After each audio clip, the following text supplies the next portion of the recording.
ہر سال 29 اکتوبر کو world stroke day منایا جاتا ہے تاکہ اس کی سنگین نوعیت پر زور دیا جا سکے اور اس کی روک تھام اور علاج کے بارے میں شعور اجاگر کیا جا سکے۔ فالج دنیا بھر میں ایک وسیع پیمانے پر پھیلنے والی بیماری ہے اور یہ اس وقت موت اور معذوری کی ایک بڑی وجہ ہے۔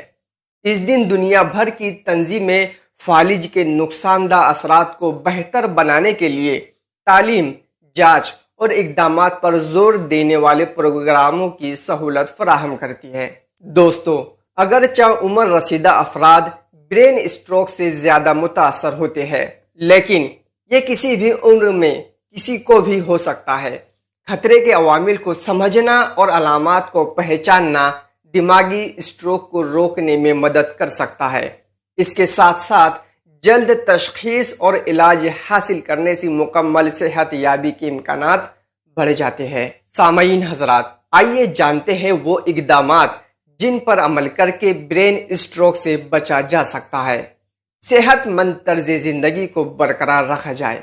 تمباکو نوشی سے پرہیز کرے، شراب نوشی سے پرہیز کرے، باقاعدہ جسمانی سرگرمی انجام دیتے رہے، غذا میں تبدیلیاں، سوڈیم، گوشت اور مٹھائیوں کو محدود کرے، صحت کا باقاعدہ معائنہ کرتے رہے۔ دوستو، یہ بہت ضروری ہے کہ لوگوں کو اس کے علاج کے صحیح طریقہ کار اور احتیاطی تدابیر کے بارے میں آگاہ کیا جائے جو انہیں بیماری سے نمٹنے میں مدد فراہم کرے۔